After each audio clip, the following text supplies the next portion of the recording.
दुख आने के बावजूद दुखी नहीं होना है तो क्या करना चाहिए? प्रस्तुत है करेला पुस्तक का एपिसोड 26। पूज्य श्री कहते हैं कि दुख आने के बावजूद दुखी न होने की अन्य भी कई छावियां हैं। इंडिकेटर पर सूचना मिले कि भीषण तूफान आने वाला है, तब लोग चाहते हैं कि वो तूफान दूर से ही गुजर जाए। इसी प्रकार मन में तूफान मचाने वाले शब्दों को बाईपास कर देना चाहिए। कान के मार्ग से उन्हें हृदय में प्रवेश नहीं करने देना चाहिए। किसी और के बजाय जैसे भूल से हमारा नंबर डायल हो जाए तब हम रॉन्ग नंबर कहकर फोन कट कर देते हैं, वैसे ही नापसंद बातों को रॉन्ग नंबर कहकर उन्हें कट कर देना चाहिए। भाषा से अनजान बन जाना चाहिए। कल्पना कीजिए कि फ्रेंच भाषा हमें नहीं आती है। उस भाषा में कोई कितने भी कटु वचन कहे तो भी हमें क्या असर होता है? नापसंद बातों के लिए बहरा बन जाना चाहिए, निद्राहीन हो जाना चाहिए या मृत शरीर बन जाना चाहिए।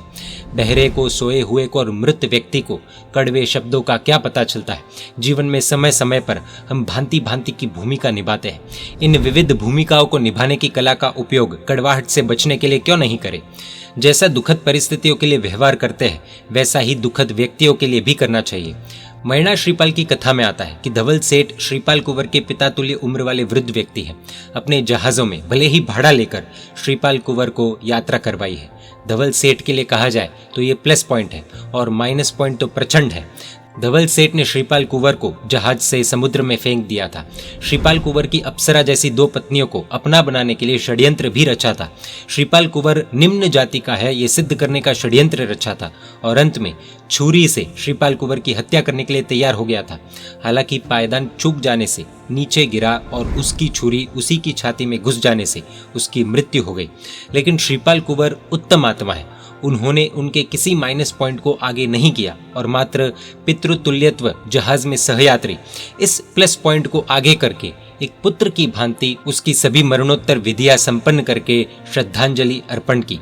माइनस पॉइंट देखे ही नहीं, इसीलिए श्रीपाल कुंवर धवल सेठ के प्रति द्वेष, दुर्भाव, दुर्व्यवहार से बच सके और एक सज्जन के लिए जो उचित होता है वही व्यवहार कर सके। प्रभु महावीर स्वामी का अंतिम उपदेश जिसमें संग्रहित है उस श्री उत्तराध्ययन सूत्र ग्रंथ में कहा गया है कि जिसने सैकड़ों अपकार किए हैं यानी कि बुरे कार्य किए हैं, ऐसे मित्र द्वारा भी किए गए 1-2 उपकार को जो याद करता है और एकांत में भी, अकेले में भी मित्र के दोषों का गान नहीं करता है, वह धन्य है।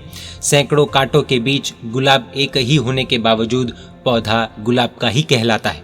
दुख को सहज रूप से सहन करने की एक चाबी है, दिस टू शैल पास। ये भी स्थायी नहीं है, ये भी गुजर जाएगा। ये विचार करते रहने से दुख सहज रूप से सहन किया जा सकता है। संत की साधना से प्रभावित हुए राजा ने संत से प्रार्थना की, कठिन समस्याओं का निवारण करने वाला मंत्र मुझे दीजिए। संत ने एक ताबीज बनाकर राजा को दिया और साथ ही कह दिया कि इसे 24 घंटे अपने गले में बांधे रखना, लेकिन छोटी छोटी समस्याओं में इसके मंत्र का उपयोग नहीं करना है। इससे कठिन समस्या तो संभव ही नहीं है। ऐसी अत्यंत कठिन समस्या आए तब ही इस ताबीज के मंत्र का उपयोग करना है। राजा ने संत की बात स्वीकार कर ली। अनेक समस्याओं के समय राजा ने उसका उपयोग टाला, लेकिन एक बार युद्ध में पराजित हुआ। उसकी सेना छिन्न भिन्न हो गई। शत्रु राजा का सेनापति पीछे पड़ गया। भागते भागते एक पर्वत की दुर्गम शिरा के अंतिम बिंदु पर पहुंच गया। पीछे शत्रु सेनापति और शेष तीनों दिशाओं में गहरी खाई।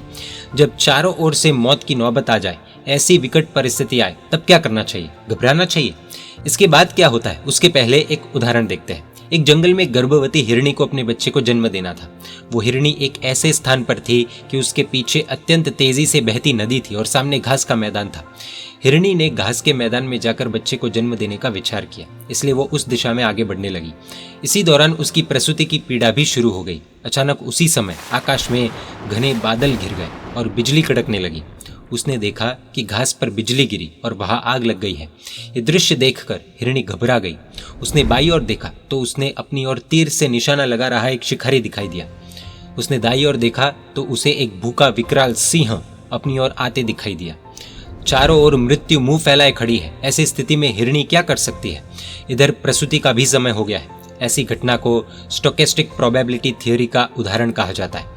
हिरणी ने चारों ओर से मंडरा रही मृत्यु का भय त्याग कर जहां खड़ी थी वहीं पर बच्चे को जन्म देने का निर्णय कर लिया।